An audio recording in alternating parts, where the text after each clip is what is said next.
de campagne de Macron. 87 600 € de dons ont été jugés non conformes. Roger, quel est le montant réformé par la commission des comptes de campagne pour Macron? Est-ce plus ou moins par rapport aux autres candidats? À combien s'élevait le montant réformé pour Le Pen, Fillon, Mélenchon? Yann Boucher et Emeline Cazy. Le candidat Emmanuel Macron a déclaré 16 698 320 € de dépenses à la commission des comptes de campagne et des financements politiques. Cette dernière a décidé de réformer selon son terme, c'est-à-dire de corriger ce montant, pour l'établir à 16 578 781 €. Ces réformations sont moins importantes que celles de Marine Le Pen, 873 576 €, ou de Jean-Luc Mélenchon, 434 939 €. Antoine, quel est le budget moyen d'une campagne présidentielle pour les principaux candidats? Après réformation, la commission des comptes de campagne a fixé les dépenses de Jean-Luc Mélenchon, La France Insoumise, a dit 241 560 € à 13 794 601 € pour François Fillon, Les Républicains. Les dépenses de Benoît Hamon, Parti Socialiste, elles, ont été arrêtées à 15 634 €. Jean Lassalle, Résistons, quant à lui, n'a dépensé que 241 573 €. Des 11 candidats, il est le plus économe. Lire aussi. Quand le candidat Macron avançait masqué pour la présidentielle 2017. Patrick, je suis très déçu par Le Monde. Votre article est manifestement orienté et hostile. Pourquoi ne publiez-vous pas la même enquête sur tous les candidats? Qu'y a-t-il d'illégal dans ces faits? Ne soyez pas déçus, et au contraire, plongez-vous dans la lecture des articles publiés ces dernières semaines par Le Monde. Nous avons en effet écrit sur les dépenses de François Fillon, sur celles de Jean-Luc Mélenchon, et sur celles de Marine Le Pen. Même l'économe Jean Lassalle a eu droit à son article. Dans quelques jours, du moins d'ici à la fin du mois de mai, nous vous parlerons aussi de Benoît Hamon. Le soulignement Babs. Peut-on dire que les comptes de campagne d'Emmanuel Macron présentent des irrégularités? La Commission nationale des comptes de campagne a estimé que le compte d'Emmanuel Macron comportait certaines irrégularités concernant, notamment, les dons. 87 600 € de dons, soit 24 cas, ont été jugés non conformes.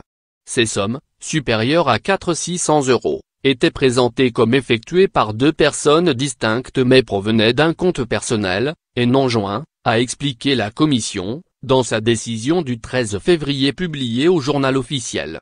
Pour 20 des 24 cas concernés, le second donateur a assuré que tout ce qui était supérieur à 4 600 € avait été versé en son nom. La Commission n'a rien trouvé à redire et s'est satisfaite de cette réponse. Dans 4 cas, 18 300 € au total, aucune attestation n'a été fournie pour justifier le dépassement du montant fixé par la loi.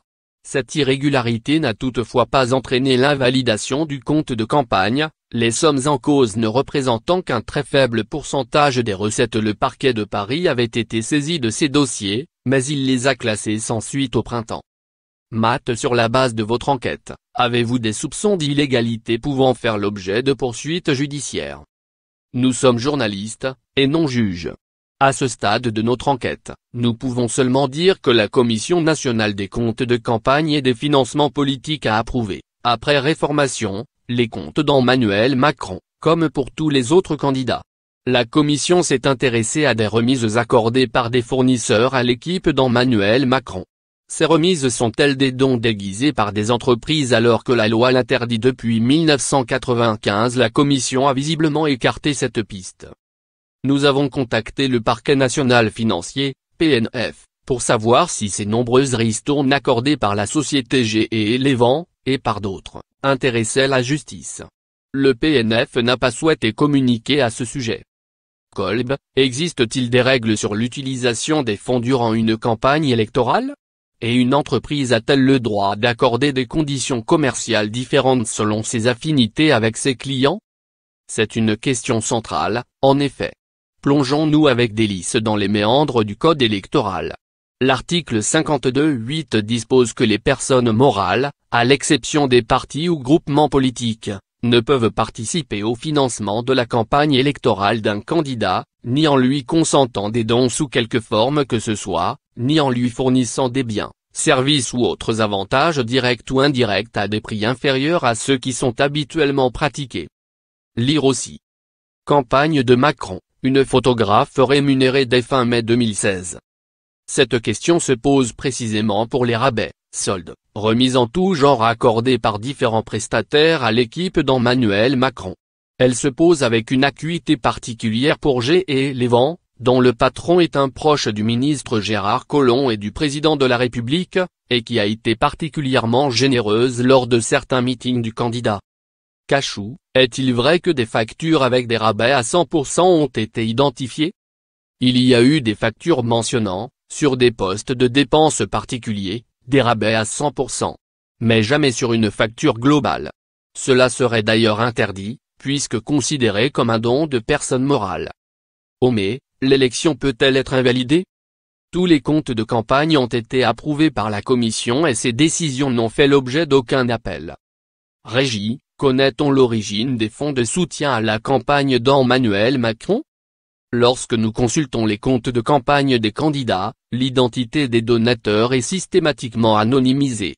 En revanche, pour Emmanuel Macron, les milliers de mailles, les Macronlk, qui ont fuité à quelques heures du second tour de la présidentielle et qui ont été publiés par Wikileaks permettent de comprendre que l'équipe de Macron a cherché des fonds auprès d'avocats, de chasseurs de tête, de dirigeants d'entreprises, d'anciens banquiers. Bien sûr, des donateurs plus modestes ont aussi contribué à la campagne. Rappelons par ailleurs que chaque citoyen peut donner 500 € par an, au parti de son choix. Et par élection, 600 € à un candidat. Toto. Les journalistes du Monde ont-ils eu accès à l'intégralité des comptes de campagne? Le 13 février, la commission a publié au journal officiel ses décisions concernant les comptes de campagne des 11 candidats. Depuis, elle a dû anonymiser certaines données personnelles figurant dans les milliers de documents de chacun des comptes. Cela a pris plusieurs semaines. Le premier compte consultable a été celui de Jean-Luc Mélenchon, suivi de ceux de François Fillon et de Jean Lassalle. Dès que nous l'avons pu, selon un calendrier établi par la commission en fonction des demandes des médias, nous sommes allés consulter ces documents. Nous avons pu nous plonger dans celui d'Emmanuel Macron, vendredi 27 avril. Nous attendons à présent les comptes de Benoît Hamon et de Marine Le Pen, entre autres. Arthur, comment expliquez-vous que ce scandale Macron n'intervienne qu'après son élection alors qu'au contraire, M. Fillon a été aussi